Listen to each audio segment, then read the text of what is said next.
ఒకటవ వచనం మనం చదువుకున్నాం. మహోన్నతిని చాటున నివసించువాడే సర్వశక్తుని నీడను విశ్రమించువాడు. చాలా మహోన్నతిని చాటున నివసించువాడే సర్వశక్తుని నీడను విశ్రమించువాడు. దేవుని బిడ్డలారా, నీవైనా నేనైనా నివసించాల్సిన స్థలము ఎక్కడున్నదా? మహోన్నతిని చాటున. దేవుని చాటున మనం నివసించాలి. ఆయనకి ఇచ్చిన దాగు చోటు మరొకటి లేదు. ఆయనే మనకు దాగు చోటు, ఆయనే మనకు ఆశ్రయ దుర్గము, ఆయనే మనకు దాగు చోటు, ఆయనే మనకు ఆశ్రయ దుర్గము. ఆ దాగు చోటున నీవు గనక నివసిస్తే నువ్వు ధన్యుడు అవుతావు. కోడి ఎప్పుడు కూడా తన బిడ్డలను ఏ విధంగా రెక్కల కింద కాచి కాపాడుకుంటుందో, ప్రతి దేవుని బిడ్డలారా, నీవు దేవుని రెక్కల నీడను ఆశ్రయిస్తే దేవుడు నిన్ను కాపాడుకుంటాడు, దేవుడు నిన్ను భద్రపరుచుకుంటాడు. నీవు దేవుని రెక్కల నీడను ఆశ్రయించు. ఎప్పుడు కూడా నువ్వు దేవునికి సమీపస్తునిగా ఉండవు, దేవునికి దూరస్తునిగా ఉండదు, దేవునికి దూరంగా పోవద్దు. మనం చాలాసార్లు అనుకుంటాం, నేను దేవునికి దగ్గరగా ఉన్నా అనుకుంటాం. వారం చర్చికి వెళ్తున్నాం, రోజు ఇంట్లో ప్రార్థన చేసుకుంటున్నాం అనుకుంటాం. దేవుడు అంటున్నాడు, అయ్యో ఈ ప్రజలు తమ పెదవులతో నన్ను గణపరచుతుంది, కానీ వారి హృదయాలు నాకు దూరంగా ఉన్నాయంట. వారి హృదయాలు నాకు దూరంగా ఉన్నాయి. ప్రతి దేవుని బిడ్డలారా, నువ్వు ఎప్పుడు ఆరాధించినా, దేవుడిని ఎప్పుడు గణపరిచినా, నీ హృదయము ఎప్పుడు దేవునికి సమీపంగా ఉండాలి. దేవుని నీడను ఆశ్రయించాలి. భక్తుడు దావీదు భక్తుడు అనేక సందర్భాలు అంటాడు, నా దాగు చోటు ఆయనే అంటాడు. హల్లెలూయా, నా దాగు చోటు ఆయనే. ఆయన నన్ను తన పర్ణశాలలో దాచును. నా దేవుడు నన్ను దాచిపెడతాడు, నా దేవుడు నన్ను దాచిపెడతాడు. దేవుని బిడ్డలారా, ఈనాడు భయంకరమైన దుర్దినాల మధ్య మనం నడుచుకుంటూ ఉన్నాం. భయంకరమైన పరిస్థితుల మధ్య మనం వెళుతూ ఉన్నాం. రోగాలు, తెగుళ్ళు, ప్రమాదములు, అపాయములు, నాశనకరమైన పరిస్థితులు మనం చూస్తూ ఉన్నాం. అవన్నీ మనల్ని వెంటాడుతూ ఉన్నాయి, ఇప్పుడు వెంబడిస్తూ ఉన్నాయి. ఎప్పుడు తిరుగుతారా, ఎక్కడ తిరుగుతారా, ఎవరు తిరుగుతారా, వెంబడిస్తూ ఉన్నాయి. అవన్నీ కూడా దేవుడు వాటన్నిటి నుంచి మనలను దాచిపెడుతున్నాడు. హల్లెలూయా, తప్పిస్తూ ఉన్నాడు. నా దాగు చోటు నీవే అని నిజంగా నీవు నీ పూర్ణ హృదయంతో నీవు ఆయనను ఆశ్రయిస్తే ఆయన నిన్ను ప్రతి అపాయం నుంచి, నాశనకరమైన తెగుల నుంచి నిన్ను తప్పించి దాచిపెట్టుకుంటాడు. భద్రంగా దాచిపెడతాడు నిన్ను తప్పించే దేవుడు ఆయన. ఈ అధ్యాయంలో మనం చూస్తున్నాం, దేవుడు తన రెక్కల నీడలో నిన్ను కప్పేవాడు, తన రెక్కల నీడ నిన్ను దాచిపెట్టేవాడు ఆయన. దేవుని బిడ్డలారా, ఈ ఒకటో విషయం మనం చూస్తున్నాం, మహోన్నతిని చాటున. మనం నమ్మిన దేవుడు ఎటువంటి వాడంట? మహోన్నతుడు. మహోన్నతుడు. మనము సృజించిన దేవుడు కదా ఆయన. మనల్ని సృజించిన దేవుడు ఆయన. మనం సృజించిన దేవుడు వేరు, కానీ మనల్ని సృజించిన దేవుడు వేరు. హల్లెలూయా, ఆయన మనం సృజించుకున్నాడు. ఆయన మహోన్నతుడు. మహోన్నతిని చాటున నీవు నివసించు, చాలు. నీ జీవితము ధన్యము. హల్లెలూయా, నీ జీవితము ధన్యము. నేను విడువను, ఎడబాయన వాగ్దానం ఇచ్చినవాడు ఆయన. నేను విడువను, ఎడబాయన వాగ్దానం ఇచ్చినవాడు. యెషయా గ్రంథము 49వ అధ్యాయం చూస్తున్నాం, 15వ వచనంలో పరిగెత్తు. యెషయా గ్రంథము 49వ అధ్యాయము 15వ వచనం. తల్లి తన గర్భమున పుట్టిన బిడ్డను కరుణింపకుండా తన చంటి పిల్లను మార్చున వారైనా మార్చుదురు గాని నేను నిన్ను మరువను. హల్లెలూయా, నేను నిన్ను మరువను. తల్లి తన గర్భములో పుట్టిన బిడ్డను కరుణింపకుండా మరచునా, చంటి పిల్లను మరచునా, వారైనా మార్చుదురు గాని నేను నిన్ను మరువను. హల్లెలూయా, నేను నిన్ను మరువను. వాగ్దానం ఇచ్చినవాడు ఆయన. దేవుని బిడ్డలారా, నువ్వెప్పుడు కూడా ఆయన నీడను నువ్వు ఉండు, మహోన్నతిని చాటును నివసించు. నీ నివాస స్థలం ఏదయ్యా అంటే మహోన్నతిని చాటు. మహోన్నతిని చాటున నువ్వు నివసించు. ఆయన నిన్ను ఎప్పుడు కూడా మర్చిపోయేవాడు కాదు. యెషయా గ్రంథంలోనే మనం చూస్తున్నాం. యెషయా గ్రంథము 66వ అధ్యాయంలో మనం చూస్తున్నాం. దేవుని బిడ్డలారా, యెషయా గ్రంథము 66వ అధ్యాయంలో 13వ వచనం మనం చూస్తున్నాం. ఒకరి తల్లి వారిని ఆదరించినట్లు నేను మిమ్మును ఆదరించెదను. ఒకరి తల్లి వారిని ఆదరించినట్లు నేను మిమ్మును ఆదరించెదను. అంటే ఆ మహోన్నతుడు ఎటువంటి వాడంటే మనల్ని మర్చిపోయేవాడు కాదు, ఆదరించేవాడు. ఆయన మనల్ని మర్చిపోయేవాడు కాదు, ఆదరించేవాడు. తల్లి ప్రేమ కంటే కూడా ఉన్నతమైనది ఆయన ప్రేమ. హల్లెలూయా. తల్లి ఒక వయసు వచ్చే వరకు శ్రద్ధ తీసుకుంటుందేమో, కానీ ఆయన అంటున్నాడు, మొదివి వచ్చే వరకు నేను ఎత్తుకున్నవాడను నేనే. మొదివి వచ్చే వరకు నేను చక్క పెట్టుకున్నవాడను నేనే. దేవుడి ప్రేమ అంత ఉన్నతమైనది. మనం నమ్మిన దేవుడు అంతటి మహోన్నతుడు. మనము నమ్మదగిన వారమే, కానీ మన దేవుడు నమ్మదగిన వాడు. మనము నమ్మదగిన వాడు, కానీ మన దేవుడు నమ్మదగిన వాడు. మార్పు లేని దేవుడు ఆయన. మార్పు లేని దేవుడు మన పూర్వీకులను ఏ విధంగా ఆదరించాడో, మన పూర్వీకులను ఏ విధంగా దాచిపెట్టాడో, ఈ రోజు కూడా అటువంటి వాడు ఆయన. మార్పు లేని దేవుడు ఆయన. హల్లెలూయా. మనం మారుతున్నాం, మన ఆలోచన మారుతున్నాయి. ఇప్పుడున్న ఆలోచన పొద్దున ఉండదు. దేవుని బిడ్డలారా, కానీ దేవుడు మార్పు లేనివాడు. నిన్న నేడు నిరంతరము ఏకరీతిగా ఉన్నవాడు ఆయన. అటువంటి మహోన్నతుని చాటున నిత్యము నీవు నివసించు. నీ నివాస స్థలము ఆయన, నీ దాగు స్థలము ఆయనే. 91వ కీర్తన మనం చూస్తున్న ప్రియ దేవుని బిడ్డలారా, 3వ వచనంలో, వేటకాని గురిలో నుండి ఆయన నిన్ను విడిపించును, నాశనకరమైన తెగులు రాకుండా నిన్ను రక్షించును. హల్లెలూయా. నమ్మిన వారు గట్టిగా చెప్పండి హల్లెలూయా. ఈ మాట అందరూ నాతో చెప్పండి, మీ ప్రక్కన వారితో చెప్పండి. నాశనకరమైన, నేనేం చెప్పాను మీతో ఇప్పుడు? మీ ప్రక్కన వారితో చెప్పండి. నాశనకరమైన తెగులు రాకుండా నిన్ను రక్షించును. మరి గడి చెప్పాలి.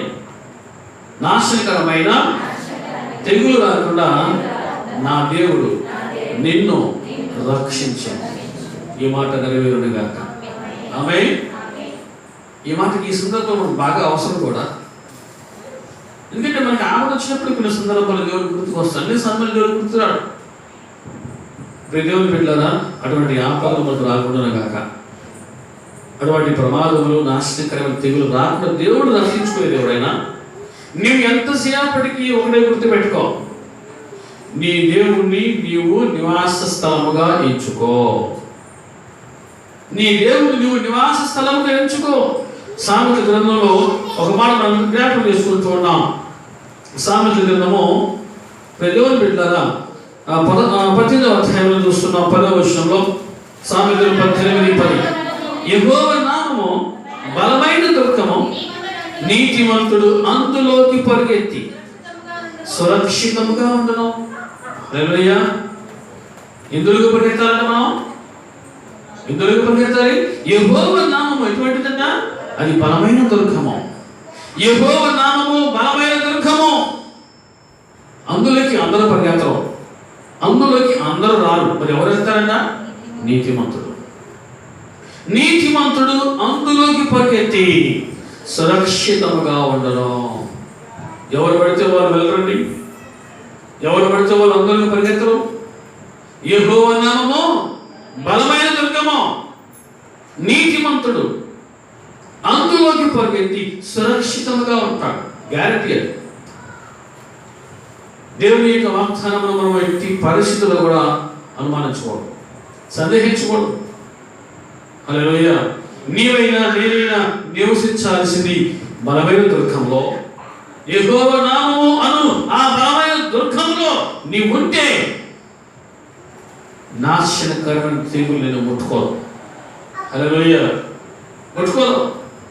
ఇప్పుడు అందరూ చేతులు ఎత్తేశారు.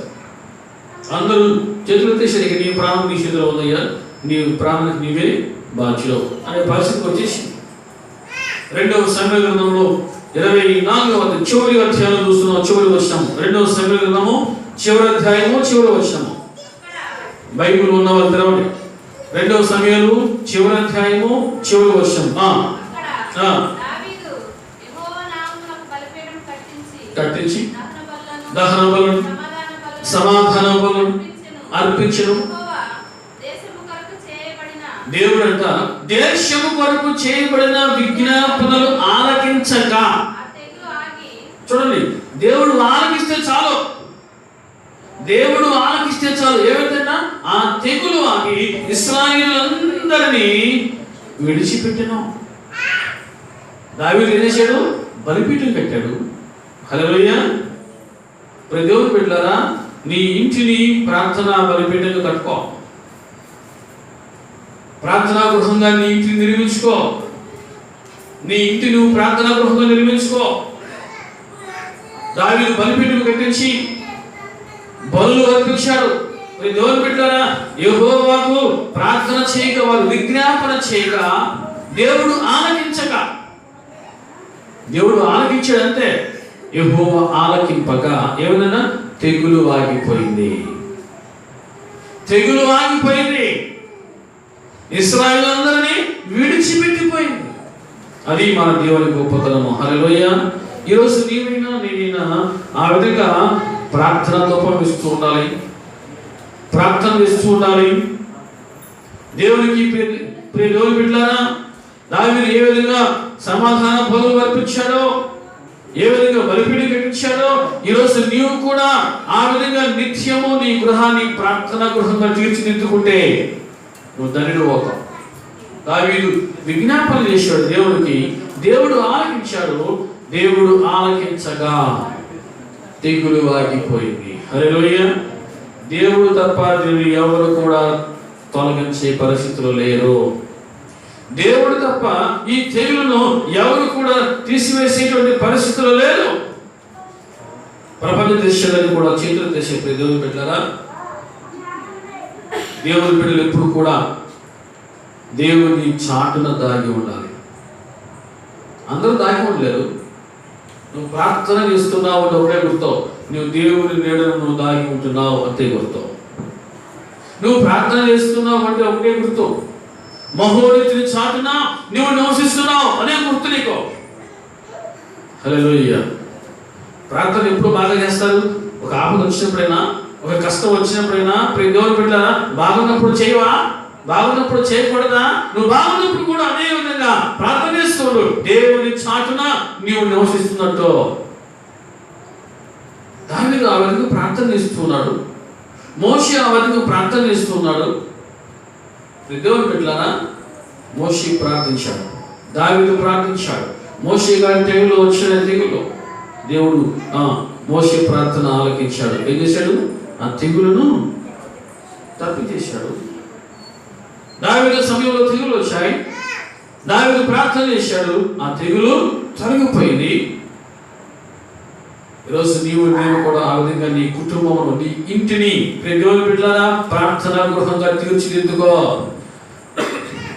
దేవుని వాక్యం సెలవిస్తోంది, నీతిమంతుడు అందులోకి పరిగెత్తి రాబడడా సురక్షితంగా ఉంటాడు. అందరూ కూడా సురక్షితంగా ఉండాలని కోరుకుంటారు, కానీ అందరికి సాధ్యం కాదు. మరి ఎవరికి సాధ్యం? అది బలమైన దుర్గములోకి వెళ్ళేవాడే, బలమైన దుర్గములకు పరిగెత్తే వాడికి సాధ్యం. అని దేవుని బిడ్డలారా, యెహోవా నామము బలమైన దుర్గము. నువ్వు ఉండాల్సిన లోకంలో ఉండి గడ్డ చెల్లేసింది కోడి పిల్లనే అనుకోవద్దు. లోకంలో ఉండి అదే పరిస్థితి. నువ్వు దేవుడిలో ఉండు, నా దేవుడు నిన్ను నిత్యము కాపాడుతూ ఉంటాడు. కాపాడేవాడు ఆయన. యెషయా గ్రంథం చూస్తున్నప్పుడు దేవునికి తెలుసు. యెషయా గ్రంథము 58వ అధ్యాయం. యెషయా గ్రంథము 58వ అధ్యాయం 9వ వచనము. నువ్వు పిలువగా యెహోవా ఉత్తరమిచ్చును. నువ్వు మొరపెట్టగా ఆయన నేనున్నాను అనును. హల్లెలూయా. నేనున్నాను. నీవు పిలువగా యెహోవా ఉత్తరమిచ్చును. నీవు మొరపెట్టగా ఆయన ఏమంటాడన్నా? నేనున్నాను. ధైర్యంగా ఉన్నావు. ఇంతకంటే గొప్ప భరోసా కదా ఇంకేం అవసరం? అండి నేనున్నాను. నీవు నేను చేయవలసింది ఒకటే, ఆ వాగ్దానంలో నీవు నేను స్వతంత్రించుకోవాలి. స్వతంత్రించుకోవడం గాక. ఆమేన్. నీవు పిలువగా, నువ్వు పిలిస్తే చాలు పలికే దేవుడు ఆయన. నువ్వు మొరపెడితే చాలు అని అంటున్నాడు. నేనున్నాను. ఎంత గొప్ప వాగ్దానం! నీకు అంత విశ్వాసం ఉందా? దేవుని మీద అంత నమ్మకం నీకుందా? చెప్పండి. అంత నమ్మకం ఉన్నవాళ్ళు చెప్పండి హల్లెలూయా. నా దేవుడు ఉన్నాడు. మోషే అంటాడు, అయ్యా నేను ఎవరో చెప్పాలి, నేను ఐగుప్తు దేశం నిలబడినావు, ఫరో ఎదురు నిలబడమన్నావు, నేను నిలబడతాను. ఫరో అడుగుతాడు, నీ గురించి నేను చెప్పాలి, నేను ఏమో చెప్పాలి, నేను ఎవరో చెప్పాలి. దేవుడు అంటాడు, నేను ఉన్నవాడను అన్నవాడు. Hallelujah. I am that I am. నేను ఉన్నవాడను అన్నవాడను. ఏం చెప్పు? నేను ఉన్నవాడను. నువ్వు ప్రార్థన చేసి దేవుడు అంటాడు, నేనున్నాను, ధైర్యంగా ఉన్నాను. ఇంతకంటే గొప్ప ధైర్యము. ఇందాక కరెంటు పోయింది కదా, కరెంటు పోయినప్పుడు సహజంగా పసిపిల్లలు ఏం చేస్తారమ్మా? ఏం చేస్తారు? భయపడతారు కొద్దిగా. కానీ ఎవరికి ఆడవాల. ఎందుకు పక్కన తల్లి ఉంది, తల్లి ఒడిలో ఉన్నారు కాబట్టి ఎవరు ఆడవాల. నీవు దేవుని ఒడిలో ఆ విధంగా ఉంటే, నీవు దేవుని చాటున ఆ విధంగా ఉంటే, నువ్వు ఎప్పుడు పిలిచినా అని అంటాడు, నేనున్నానుగా, ధైర్యంగా ఉంటా. నేనున్నా. నిన్ను తాకాలంటే నన్ను తాకాలి. హల్లెలూయా. నేనున్నాను. నువ్వు మాట్లాడు చాలు. నేనున్నాను. నువ్వు పిలువగా యెహోవా ఉత్తరమిచ్చును. ఇర్మియా 33:3 ఒక మాట చూస్తున్నాం. ఇర్మియా గ్రంథము 33వ అధ్యాయము 3వ వచనంలో, నీవు నాకు మొరపెట్టుమో, నేను నీకు ఉత్తరమిచ్చును. హల్లెలూయా. నీవు నాకు మొరపెట్టుమో,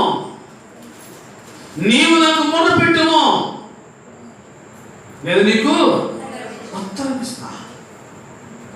ఎప్పుడైనా నీవు నీ హృదయాన్ని కుమరించి ఆ విధంగా మొరపెడుతున్నావా? ప్రియ దేవుని బిడ్డలారా, నీవు ఎప్పుడైనా ఆ విధంగా మొరపెడుతున్నావా? ఎప్పుడైనా మొరపెడుతున్నావా? నువ్వు మొరపెట్టు, నువ్వు పిలిస్తే చాలు ఆయన పలుకుతాడంట. నేను ఉన్నవాడను అన్నవాడు. నాయనా తండ్రి నువ్వు మొరపెట్టు చాలు. నేనున్నాను, ధైర్యంగా ఉన్నాను. నేనున్నాను. మన దేవుడు అంట ఎంత ప్రేమ గలవాడంటే మనకి పిలిచే అవకాశం ఇచ్చాడు. ఏమని పిలిచే అవకాశం ఇచ్చాడు తెలుసా? రోమపత్రిక 8వ అధ్యాయంలో, రోమపత్రిక 8వ అధ్యాయంలో మనం చూస్తున్నాం. రోమపత్రిక 8వ అధ్యాయంలో 16 చదువుకుందాం. 15 నుంచి. మరలా భయపడటకు మీరు దాస్యపు ఆత్మను పొందలేదు, కానీ స్వీకృత పుత్రాత్మను పొందితిరి. ఆ ఆత్మ కలిగిన వారమై మనము నాయనా తండ్రి అని మొరపెట్టుచున్నాము. నాయనా తండ్రి అని మొరపెట్టుచున్నాము. 16వ వచనం ఉంటుంది, మనము దేవుని పిల్లలము. మనం ఎవరు అంట? మనం దేవుని పిల్లలము. నిజమేనా? నువ్వు దేవుని బిడ్డవేనా? నేను దేవుని బిడ్డనే అన్నవాళ్ళు నిజాయితీగా చెప్పండి హల్లెలూయా. అదే 2-3 స్వరాలు మాత్రం వినపడదా?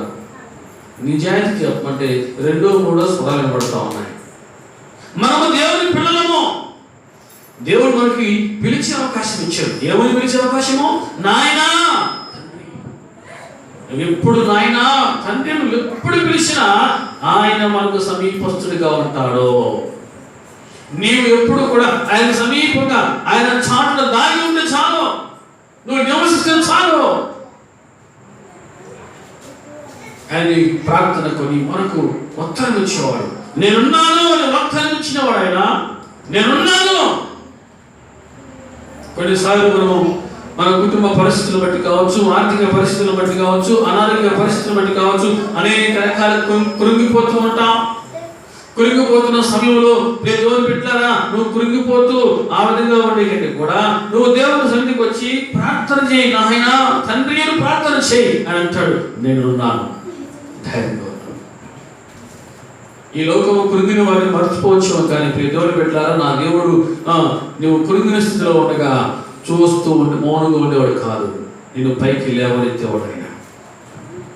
ఆర్థిక సమస్యలు, అనారోగ్య సమస్యలు, కుటుంబ సమస్యలు, ఎన్ని రకాల సమస్యలు ఈనాడు మనిషిని వెంటాడుతూ ఉన్నాయో, నువ్వు మొదలుపెట్టు, నువ్వు పిలువగా ఆయన నీకు ఉత్తరమిచ్చును. నువ్వు మొదలుపెట్టగా అని ఏమంటాడు? నేనున్నా. మన దేవుడు ఉన్నవాడు. దేవుని పెట్టారా, వర్తమాన కాలంలో, భూత కాలంలో, భవిష్యత్ కాలంలో, అన్ని కాలములలో మన దేవుడు ఉన్నవాడు, అనువాడు. ఏదైనా చేయగలిగినవాడు, ఏదైనా అనగలిగినవాడు, అనగలిగి నిరూపించగలిగినవాడు, రుజువు చేయగలిగినవాడు మన దేవుడు. దేవుని పెట్టారా, మహోన్నతిని చాటున నివసించేవాడు.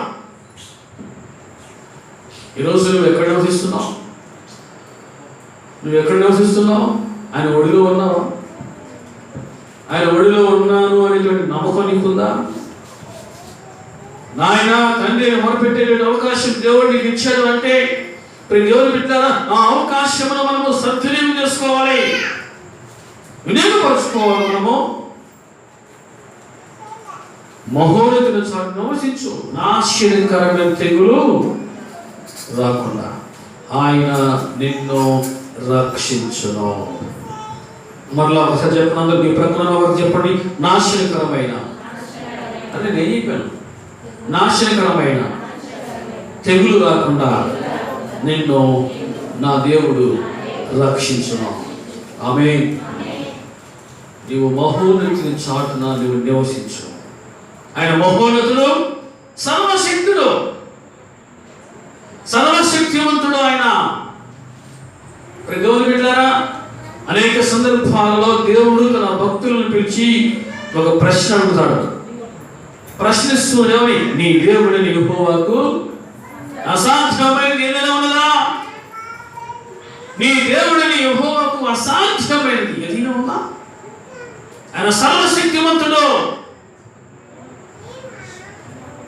మన దేవుడు సర్వశక్తిమంతుడు. మీ ప్రకటన వారు చెప్పండి, మన దేవుడు సర్వశక్తిమంతుడు. విశ్వాసం చెప్పండి, మన దేవుడు సర్వశక్తిమంతుడు. ఏ తెగులునో నీ గుడారమును సమీపించదో. సర్వశక్తిమంతుడు ఆయన. అబ్రహాముతో దేవుడు మాట్లాడుతూ ఉంటాడు. ఆదికాండం 17వ అధ్యాయంలో 1వ వచనం చూస్తున్నాం. ఆదికాండం 17వ అధ్యాయం 1వ వచనం. యెహోవా అతనికి ప్రత్యక్షమై ఏమంటున్నాడు? నేను సర్వశక్తి గల దేవుడను. చాలమ్మా, ఏమంటున్నాడు? నేను సర్వశక్తిమంతుడను, సర్వశక్తి గల దేవుడను. ఎంత గొప్ప వాగ్దానం! అట్టి గొప్ప వాగ్దానం మనం అందరము స్వతంత్రించుకుందాముగాక. మన దేవుడు సర్వశక్తిమంతుడు. నీ ప్రకటన వారు చెప్పు, మన దేవుడు సర్వశక్తిమంతుడు. మన దేవుడు సర్వశక్తిమంతుడు. అబ్రహాము నమ్మాడు దేవుణ్ణి. అబ్రహాము నమ్మాడు. నిరీక్షణకు ఆధారం లేనప్పుడు, నిరీక్షణకు ఆధారం లేనప్పుడు దేవుని బిడ్డలారా, కొన్ని సందర్భాల్లో మనం నిరీక్షణ కోల్పోతూ ఉంటాం. ఆ నిరీక్షణ అనుభవం కలిగిన వారు ఆ నిరీక్షణ యొక్క విలువ ఏమిటి తెలుసుకుంటారు. చాలా మందికి నిరీక్షణ అంటే ఏమిటో దాని యొక్క అర్థము, విలువ తెలియదు. దాని విలువ తెలుసుకున్న వారు వారి జీవితంలో దేవుడితో ఎప్పుడు కూడా కలిసి సంతోషిస్తూ ఉంటారు. హల్లెలూయా. నేను సర్వశక్తిమంతుడను. నీ దేవుడైన యెహోవాకు అసాధ్యమైనది ఉందా? సర్వశక్తిని నేడు నువ్వు విశ్రమించాలి. హల్లెలూయా. మన దేవుడు సర్వశక్తిమంతుడు. మన దేవుడు సర్వశక్తిమంతుడు. చూడండి 6వ వచనం చదువుకున్నాం. 5, 6 వచనాలు. 5, 6 వచనాలు. రాత్రి వేళ కలుగు భయమునకైనను పగటి వేళ ఎగురు బాణమునకైనను, చీకటిలో సంచరించు తెగులుకైనను, మధ్యాహ్నమందు పాడు చేయు రోగములకైనను నీవు భయపడకుందువు. హల్లెలూయా. నీవు భయపడకుందువు. రాత్రి వేళ కలుగు భయం. కొంతమందికి భయం కలిగితే ఏం పట్టదు? నిద్ర పట్టదు. నిద్రపోరు, నిద్ర రాదు. నిద్రపోరు, నిద్ర పోదామన్నా నిద్ర రాదు. అలా గుడ్లు అప్పగించుకుంటూ వస్తావు, ఈ లోపల తెల్లారిపోతే ప్రతిరోజు పెట్టారు. వాక్యం సెలవిస్తా ఉంది, రాత్రి వేళ కలుగు భయమునకైనను, పగటి వేళ ఎగురు బాణమునకైనను, చీకటిలో సంచరించు తెగులుకైనను, మధ్యాహ్నమందు పాడు చేయు రోగమునకైనను నీవు భయపడకుండవో. హల్లెలూయా. ఎటువంటి రోగము నీ దగ్గరికి వచ్చినా అది నేనే మాత్రం ఎంత మాత్రమో ఏమి చేయలేదు, నమ్ము. హల్లెలూయా. రోగమునకైనను భయపడవు. కొన్నిసార్లు రోగం వస్తే భయం, కొన్నిసార్లు ఏదైనా తెగులు వస్తే భయము, కొన్నిసార్లు ఏదైనా భయం కలిగే పరిస్థితులు వస్తే నిద్రపోయే పరిస్థితి కూడా ఉండదు, భయము. కానీ నీవు ఉండవలసిన స్థానంలో, ఉండవలసిన ప్లేస్లో నువ్వు ఉంటే నువ్వు భయపడకుందువు. ఎందుకు? నువ్వు ఎక్కడున్నావు? మహోన్నతిని చాటున ఉన్నావు అన్నవాళ్ళు చెప్పండి. హల్లెలూయా. మహోన్నతిని చాటున నువ్వు నివసిస్తూ ఉన్నావు. కాబట్టి ఏ భయములకైనను, బాణములకైనను, తెగులుకైనను, రోగములకైనను నువ్వు భయపడవు. రోగములకైనా నువ్వు భయపడవు. కొన్నిసార్లు రోగాలు భయపడతాయి. ఈ తగ్గదేమో మన దగ్గర డాక్టర్ దగ్గర దేవుడికి చాలు, ఒక మాట చాలు. హల్లెలూయా. ఒక మాట చాలు. నీ దేవుడి యెహోవాకు అసాధ్యమైంది ఇసుకే రోగం వచ్చిందమ్మా, మరణకరమైన రోగం వచ్చింది. ఇసుకే మళ్ళీ మనుషుడే. మరణ శాసనము నిర్ణయించబడింది, వర్తమానం వచ్చింది, డిక్లేర్ అయిపోయింది. చనిపోతావు. నీవు నీ ఇంటిని చక్కబెట్టుకో, నీవు నీ ఇంటిని చక్కబెట్టుకో అన్నప్పుడు హిజ్కియా ఏం చేశాడు? గోడకు తిరిగి ఏడ్చాడట, కన్నీరు కార్చి ప్రార్థన చేస్తున్నాడు. దేవుడు అంటున్నాడు, హిజ్కియా నీవు కన్నీరు విడుచుట నేను సూచితని. హల్లెలూయా. నీ ప్రార్థన అయినా నీ కన్నీరైనా కనపడాల్సింది ఎవరికే? దేవునికి వినపడాలి, దేవునికి కనపడాలి. హిజ్కియా నీవు కన్నీరు విడుచుట నేను సూచితని, నీ ప్రార్థనను అంగీకరించి ఉన్నాను. హల్లెలూయా. ప్రియ దేవుని బిడ్డలారా, నువ్వు చేసే ప్రార్థన నా దేవుడు అంగీకరించునుగాక. నువ్వు ఆ విధంగా ప్రార్థన చేయి. ఏ రోగం వచ్చినా భయపడవు. మనం చూస్తున్నాం, భయములకైనను, తెగులకైనను, బాణములకైనను, రోగములకైనను భయపడవు. కాబట్టి నీవు ఉంది ఎక్కడ? దేవుని చాటున. దేవుని చాటున నివసించువాడు తండ్రి. హల్లెలూయా. దేవుని నీడలో నివసించు, నువ్వు తండ్రిలో పోతావు. మోషే గారి టైంలో ఎన్ని తెగులు వచ్చాయమ్మా? 10 వచ్చాయి. 10 తెగుళ్ళు వచ్చాయి. కానీ మోషే భయపడ్డా? మోషే కూడా ఎక్కడున్నాడు? మోషే కూడా ఐగుప్తు దేశంలో ఉన్నాడు. కానీ మోషే భయపడ్డా? మోషే ఏమైనా ప్రత్యేకత ఉందా? మోషే మన్నాన్ని మనుషుడిగా, మరి ఎందుకు భయపడ్డా? దేవుని చాటున నివసించాడు. హల్లెలూయా. దేవుని నీడలో ఉన్నాడు. ఏదైనా సమస్య వస్తే వెంటనే ఎక్కేసాడు దేన్ని? సీనాయి పర్వతం. దేవుడితో గడిపేవాడు, ప్రార్థన చేస్తూ ఉండేవాడు. భయపడలా. తెగులు వచ్చేసిన భయపడలా. మోషే ప్రార్థన చేస్తున్నాడు. మోషేకు దేవుడు తోడుగా ఉన్నాడు. దేవుని బిడ్డలారా, నువ్వు కూడా మహోన్నతిని చాటున నువ్వు నివసించు. సర్వశక్తిని నీడలో నువ్వు విశ్రమించు. నువ్వు దేనికి భయపడవు. ఈ వాగ్దానంలో నీవు స్వతంత్రించుకుందావు గాక. ఆమె వినుట మట్టుకు వింటే ఉపయోగం లేదు. ప్రియ దేవుని బిడ్డలారా, వినడం వంటివి వింటే ఉపయోగం లేదు. దేవుని వాక్యమును రుచి చూసి నువ్వు తెలుసుకో. వాసన కాదు, చాలా మంది వాసన వస్తారంటే వెళ్ళిపోతారు, ఉంటాడు వెళ్ళిపోతాడు. కొంతమందికి అన్ని గుర్తుంటాయి కానీ దేవుని వాక్యం తప్ప. అన్నీ గుర్తుంటాయి, దేవుని వాక్యం గుర్తుండదు. దేవుని బిడ్డగా దేవుని మాటలో నీ హృదయంలో ముద్రించబడునుగాక. ఆమేన్.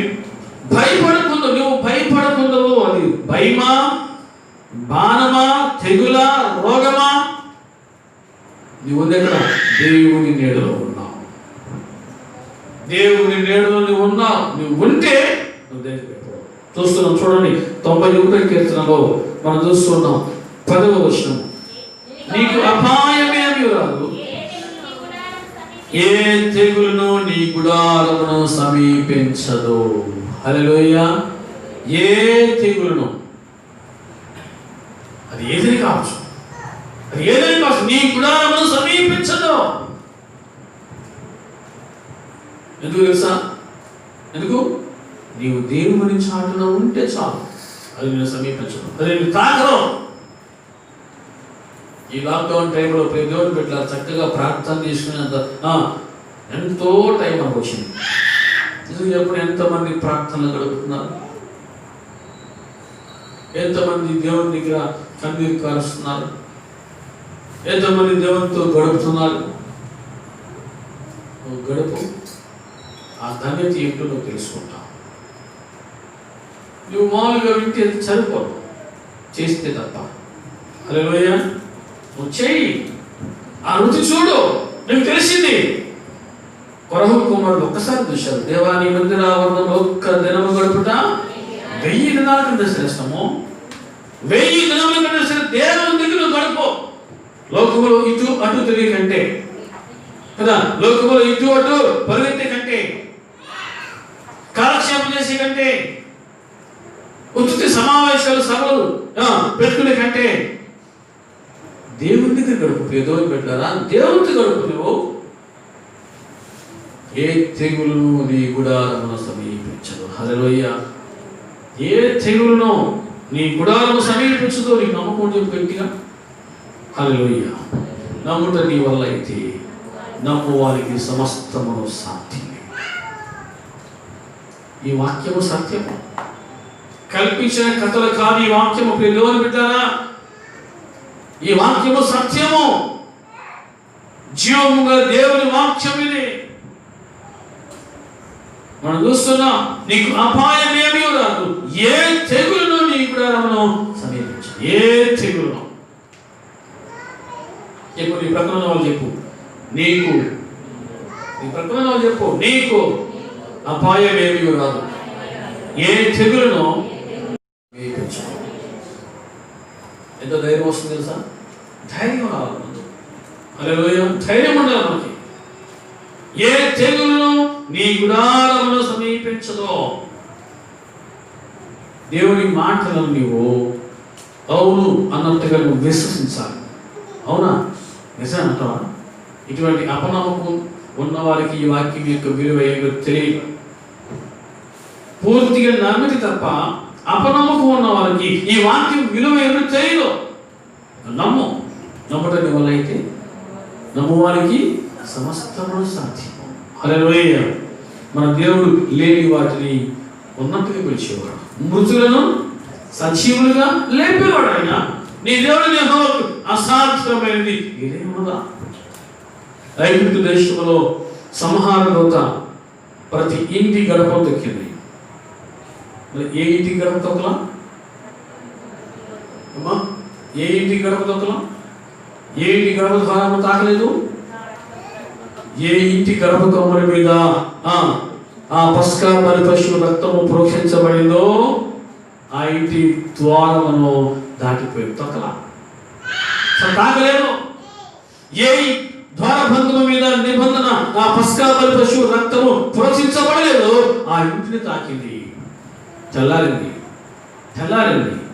ప్రతి ఇంటిలో కూడా మరణ ఘోషే, ప్రతి ఇంటిలో మరణ ఘోషే. కానీ ఇశ్రాయేలు ప్రజలందరూ కూడా ప్రశాంతంగా ఉన్నారు. అక్కడ దేవుని బిడ్డలారా, వారు తప్పించబడ్డారు. దేవుడు వారికి క్షేమాన్ని ఇచ్చాడు, దేవుడు వారికి నెమ్మదిని ఇచ్చాడు. అది ఇశ్రాయేలు ప్రజల గొప్పతనం కాదు, కానీ ఇశ్రాయేలు ప్రజల కోసము ఒక బలి పశువు అక్కడ ఉంది. ఐగుప్తుల కోసం బలి పశువు లేదు. ఇశ్రాయేలు ప్రజల కోసము దేవుడు ఒక పస్కా బలి పశువును సిద్ధపరిచాడు, కాబట్టి వారు సేవ అయ్యారు. ఈరోజు నీ కోసం, నా కోసం క్రీస్తు అనే పస్కా బలి పశువు వధించబడింది. కాబట్టి ఏ తెగులును నీ గుడారమును సమీపించదు. బయట ఇటు అటు తిరిగి కంటే కూడా నువ్వు దేవుని దగ్గర గడుపు, దేవునితో మాట్లాడు, నువ్వు పిలువు, ఆయన ఉత్తరం ఇస్తాడు. నువ్వు మొదలుపెట్టు, అని అంటాడు, నేనున్నాను, నేనున్నా, ధైర్యంగా ఉండవు, నేనున్నాను, ధైర్యంగా ఉండవు. లాజరు చనిపోయినప్పుడు యేసు ప్రభు కబురేది. ఇక్కడ మార్తా మరియలు కూడా ఉన్నారు. చూడండి, ఇక్కడ యేసు ప్రభువును వారు పిలిచారు, కానీ దేవుని బిడ్డలారా వారిలో సందేహాలు పోలా, వారిలో ఉన్న అనుమానాలు పోలా. పిలిచారు,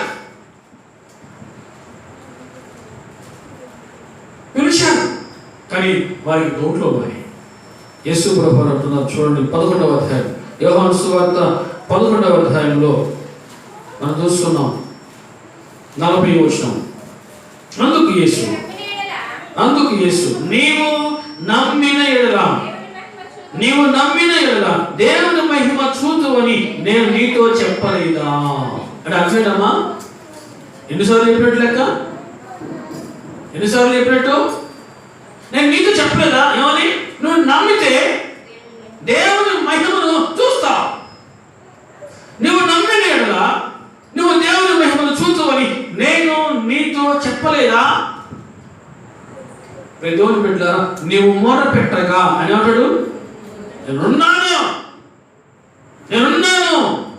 25వ వచనం 11:25.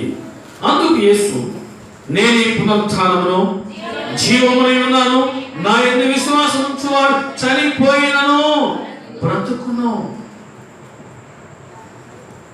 నేనే పునరుత్థానమును జీవమునై ఉన్నాను, నేనే జీవమును. యోహాను సువార్త 14వ అధ్యాయం చూస్తున్నాం. యోహాను సువార్త 14వ అధ్యాయంలో 6వ వచనం అంటాడు, నేనే మార్గమును సత్యమును జీవమునై ఉన్నాను. చాలమ్మా, నేనే మార్గమును, నేనే సత్యమును, నేనే జీవమును. నువ్వు మొరపెట్టగా ఆయన ఏమంటాడు? నేనున్నాను. ఆగరు ప్రార్థన చేసింది, పసిబిడ్డ ప్రాణం కోసం ప్రార్థన చేస్తూ ఉంది. ఆ బిడ్డ ఏడుపు వినలేక, ఆ చావు చూడలేక ఆగరు దూరంగా వెళ్ళి ఏడుస్తూ ఉంటే అక్కడ ఏం జరిగిందమ్మా? ఏం జరిగింది? అక్కడ ఒక దేవదూతను దేవుడు పంపాడు. ఆ అరణ్యంలో దేవుడు జీవజల ఓటను ఉపికి వెలిగిన సహాయం చేశాడు. నీళ్ళు ఓట బయటకు వచ్చింది. ప్రాగంటుంది, నీవు చూచుచున్న దేవుడు అయ్యా. హల్లెలూయా, నువ్వు చూసే దేవుడు అయ్యా. ఆ అరణ్యంలో ఎంతమంది ఉన్నారు? ఎంతమంది ఉంది? ఇద్దరు, తల్లి బిడ్డే. తల్లి బిడ్డ, దేవుని బిడ్డలారా, ఆ పసిబిడ్డ మొర, ఆ పసిబిడ్డ వాని మొరను దేవుడు విన్నాడు, దేవుడు నన్ను పంపించాడని అక్కడే ఉన్నటువంటి ఆ ప్రాంతంలో నీటి ఓటను బయటకు రచించాడు. ఇప్పుడు ఆగబడుతుంది, నీవు చూచుచున్న దేవుడు అయ్యా. హల్లెలూయా. నువ్వు ఏ సిచ్యువేషన్లో ఉన్నా సరే, నీ వంతుగా నువ్వు మొరపెట్టును, నీ వంతుగా నువ్వు దేవుని పిలువు. నువ్వు పిలిస్తే చాలు, రైనా వచ్చేసేవాడైనా. ప్రియ దేవుని బిడ్డలారా, తన దూతకు ఆజ్ఞాపించేవాడైనా, జవాబిచ్చేవాడు, నేనున్నాను, ధైర్యంగా ఉండదు, వాగ్దానం ఇచ్చేవాడైనా. నీవు మహోన్నతుని చాటును నివసించాలి. నువ్వు దేవుడికి దూరంగా ఉండి, ఆయనకి వేరుగా ఉండి నువ్వేమీ చేయలేవు. నీ వల్ల ఏం కాదు. నువ్వు అనుకుంటావు నేనేం చేస్తాను, ఏం చేయలేవు. ఆయనకి వేరుగా ఉండి నువ్వేం చేయలేవు. నువ్వు ఆయనతో ఉండు, ఆయనతో కలిసినాడు. విదుషల దేవుడితో క్షమించి, ఆనందు దేవుడితో నడిచి, ఆనందు దేవుడితో నడిచి, ఆ విధంగా నువ్వు నడుపు. నేను చూచే దేవుడు ఆయన, నిన్ను చూచే దేవుడు, నేనున్నాను అని ధైర్యం ఇచ్చే దేవుడు, ఉత్తరించేవాడు, ఆయన ఆదరించేవాడు. అటువంటి మహోన్నతిని చాటున నువ్వు నివసించు, అటువంటి సర్వశక్తిని నేడు నువ్వు విశ్రమించు అని అంటాడు. నీ దేవుడు యెహోవాకు అసాధ్యమైన నీ దినం వల్ల అబ్రహాము, నేను సర్వశక్తి గల దేవుడు, నేను సర్వశక్తి గల దేవుడును నమ్ము. అబ్రహాము నిరీక్షణకు ఆధారం లేనప్పుడు నమ్మాడు. దేవుడు తన మాటను నిలబెట్టుకున్నాడు. హల్లెలూయా. మాట ఇచ్చినవాడు నమ్మదగినవాడు. అట్టి సర్వశక్తి నేడును నువ్వు విశ్రమించు, నువ్వు ఆశ్రయించు, నీవును నీ కుటుంబము దీవించబడతారు, కనికరించబడతారు, కాపాడబడతారు. అట్టి కృపను దేవుడు మనందరికీ దయచేయను గాక. ప్రార్థన చేసుకుందాం. మోకరించింది ప్రార్థన చేసుకుందాం. మహాపరిశుద్ధుడా, మహిమగల తండ్రి, మా గొప్ప దేవ, నీ మితిలేని ప్రేమను బట్టి ప్రభా మీకు కోటాను కోట్ల స్తోత్రములు చెల్లిస్తూ ఉన్నాను. ఈ కడవరి దినాలలో నాయన మేము ఉన్నాం. ఈ దుర్దినాల మధ్యలో మేము బ్రతుకుతూ ఉన్నాం. ప్రభా, నిత్యం నీ వాక్యము ద్వారా మా అందరితో మీరు సూటిగా తేటిగా మాట్లాడచ్చు. మమ్మల్ని ఎంతగానో మీరు బలపరుస్తూ ఆదరిస్తూ ఉన్నదకే మీకు వందనాలు చెల్లిస్తున్నాను. మరి ఒకసారి నాయన మీ లేఖనాల ద్వారా మీరు మాతో మాట్లాడి మమ్మల్ని ఎంతగానో నాయన ధైర్యపరుస్తూ ఉన్నారు. మహోన్నతిని చాటున నివసించమని, సర్వశక్తిని విశ్రమించమని ప్రభా మీరు మాట్లాడిన శ్రేష్టమైన నాయన ఈ మాటలు, నీ వాక్కులను బట్టి అయ్యా మీకు వందనాలు చెల్లిస్తున్నా ప్రభా. ఎవరైతే నీ నీడను విశ్రమిస్తారో, ఎవరైతే నైనా నీ దగ్గర దాగి ఉంటారో, నివసిస్తూ ఉంటారో, వారికి నాశనకరమైన తెగులు రాకుండా రక్షించే దేవునిగా నువ్వు ఉన్నావు. ఎవరికైతే నీవు తోడుగా ఉన్నావో, ఎవరైతే నీకు దగ్గరగా ఉన్నారో వారు దేనికి భయపడరు అని మీ లేఖనాల ద్వారా నువ్వు మాట్లాడుతున్నారు. రోగములకైనను, భయములకైనను, తెగులకైనను, బాధములకైనను నువ్వు భయపడుకుందామని మరి ఒకసారి అయినా మీరు మాతో సూటిగా తేటిగా మీరు మాట్లాడి మమ్మల్ని ఎంతగానో బలపరుస్తూ ఉన్నకై మీకు వందనాలు చెల్లిస్తూ ఉన్నాం. మా హృదయాలు నాయనా మీరు ఎంతగానో తట్టుచు మా తండ్రి మీరు నాయనా ఆదరింపజేస్తూ ఉన్నకై మీకు వందనాలు చెల్లిస్తున్నాం. ఆదరించే దేవునిగా మీరు ఉన్నారయ్యా. దగ్గర తండ్రి, లోకములు ఎక్కడ దొరికిన ధైర్యము, ఆదరణ అవి కేవలం అయినా నీ పాదాల దగ్గర మాత్రమే దొరుకుతాయి. యెహోవా నామము బలమైన దుర్గమని, నీతిమంతుడు అందులోకి పరిగెత్తి సురక్షితంగా ఉంటాడని ప్రభువా మీరు మాట్లాడు. మాకు ఒక దారిని చూపించారయ్యా, ఒక మార్గంలో చూపించారయ్యా. ఆ బలమైన దుర్గములకు మేము పరిగెత్తాలని మమ్మల్ని అయినా మీరు హెచ్చరించడానికి మీకు వందనాలు చెల్లిస్తున్నాం. ఎవరైతే ఆ బలమైన దుర్గములకు పరిగెడతారో వారు సురక్షితంగా ఉంటారని ప్రభువా మీరు ఆయన సెలవించినందుకే మీకు వందనాలు చెల్లిస్తున్నాం. ఆ విధంగా మేమును మా కుటుంబాలు ప్రభువా ఆ బలమైన దుర్గమును నేను చేరుకునే వారంగా, అందులో నివసించే వారంగా భాగ్యమానులు దాస్యం యేసుక్రీస్తు నామములో ప్రార్థిస్తూ ఉన్నాను తండ్రి. ఆమేన్. పరలోకమందున మా యొక్క తండ్రి, నామం పరిశుద్ధపరచబడును గాక.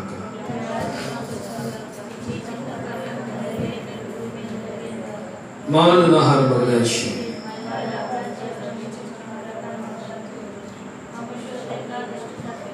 రాజ్యము, శక్తి, మహిమ నిరంతరము నీవై ఉన్నావు తండ్రి. ఆమేన్. మన తండ్రి అయిన దేవుని ప్రేమ, ప్రభువైన యేసుక్రీస్తు వారి కృప, పరిశుద్ధాత్మ సహవాసము సదాకాలము మనకందరికీ తోడై నడిపించునుగాక. ఆమేన్. ఆమేన్. ఆమేన్. అందరికీ వందనాలు.